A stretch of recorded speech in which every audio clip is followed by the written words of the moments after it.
మన పురాణములు. Radio city మన పురాణములు అంటే మన కథలు. మంగళసూత్రం గురించి క్షీరసాగర మథన సందర్భంలో ఎంత గొప్పగా వివరించారో మాంగళ్య వివరణ. మృంగిడివాడు విభుండని మృంగిడిదయు గరళమనియు మేలని ప్రజకున్ మృంగుమనే సర్వమంగళ మంగళసూత్రంబునెంత మది నమ్మినదు అన్నది గుర్తు చేసుకుంటే, పరమశివుడు భయంకరమైనటువంటి హాలహలాన్ని త్రాగి కూడా చిరంజీవిగా ఉన్నారు అంటే అది ఆయన గొప్ప కాదుట. అమ్మ పార్వతీదేవి కంఠాన ఉన్నటువంటి మాంగళ్యాభరణం ఎంత గొప్పదో అని అంటారు. మాంగళ్యం తంతునానేనా మమ జీవన హేతునా కంఠే వద్నామి శుభగే త్వం జీవ శరదాంశతం. ఓ శుభగా, నా జీవనానికి ఆధారమైనటువంటి ఈ మంగళసూత్రాన్ని నీ కంఠానికి కడుతున్నాను. నువ్వు దీన్ని ధరించి నా జీవితాన్ని నిలుపుతావు. అటువంటి నువ్వు 100 ఏళ్లు జీవించు అంటే పుణ్యస్త్రీగా, ముత్తైదువుగా, సకల సౌభాగ్యాలతో జీవించు అని చెప్పి స్పష్టంగా చెప్పినటువంటి మాటది. పూర్వం భారతదేశంలో మాతృస్వామిక వ్యవస్థ విరాజిల్లినప్పుడు ఎటువంటి ఆచారాలు కట్టుబాట్లు ఉండేవి కాదుట.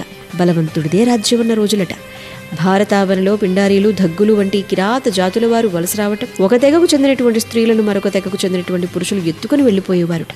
మహిళ మెడలో మంగళసూత్రం కనిపిస్తే చాలు ఏ హాని చేయకుండా విడిచిపెట్టేవారుట. కిరాతకులు కూడా ఆ మంగళసూత్రాన్ని అంత గౌరవించేవారుట. అలా కోట్లాది మగువల మాన ప్రాణాలను కాపాడింది మంగళసూత్రం. అందుకే అప్పటి నుంచి ఆడపిల్ల పుడితే బాల్యంలోనే పెళ్లి చేసి మంగళ్యం వేసేవారు. ఇక ఆది శంకరాచార్యులు వారు రాసినటువంటి సౌందర్యలహరిలో కూడా మంగళసూత్రానికి విశేషమైన విశిష్టత కల్పించడం జరిగింది. మంగళసూత్రంలో ముత్యం పగడం ధరింపచేసేటువంటి సాంప్రదాయం మనది. ఎందుకు అంటే, ముత్యం చంద్రగ్రహానికి, చంద్రుడేమో దేహ సౌఖ్యము, సౌందర్యము, మనస్సు, శాంతి, ఆనందాలకు, అన్యోన్య దాంపత్యాలకు కారకుడు.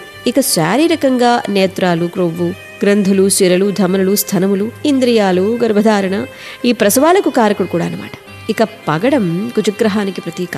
ఈ కుజగ్రహ దోషాల వలన ఎక్కువగా కోపం రావటం, కలహాలు, మూర్ఖత్వం, సామర్థ్యం, రోగము, ఈ రుణపీడలు, అగ్ని, పరదూషణ, కామవాంఛలు, దీర్ఘ సౌమాంగళ్యము, దృష్టి దోషము, ఇటువంటివన్నీ కూడాను, మరియు శారీరకము, రక్తస్రావము, గర్భస్రావము, ఋతుదోషాలు ఇవన్నీ కూడా పోగొట్టేటువంటి సామర్థ్యం ఉంటుంది. ఇక భారతీయ సాంప్రదాయ స్త్రీలకు మంగళసూత్రంలో ముత్యాన్ని మించింది లేదుట.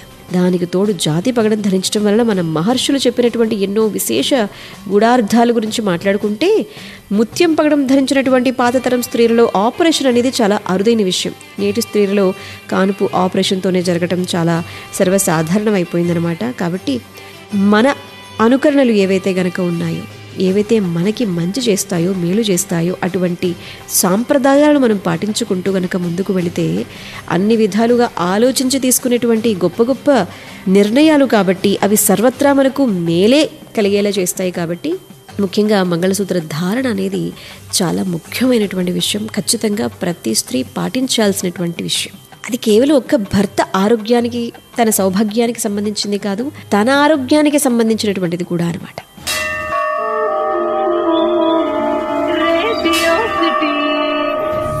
మన పురాణములు.